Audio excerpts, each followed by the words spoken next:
এবার জ্ঞান ফিরে পাওয়ার পরে আমি চিন্তা করেছি যে আমার পর যে দায়িত্ব, আমি যাতে এটা সমঝাবো, কথা আমি বলবো, আল্লাহ যেন আমাকে তৌফিক দেন।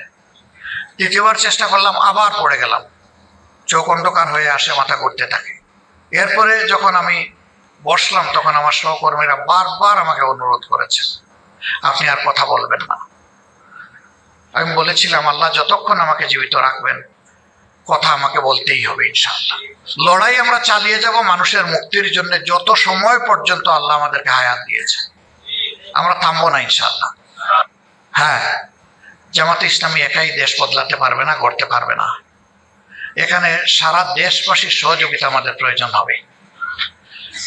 সকল দল মতের ধর্মের মানুষের সহযোগিতা আমাদের প্রয়োজন হবে।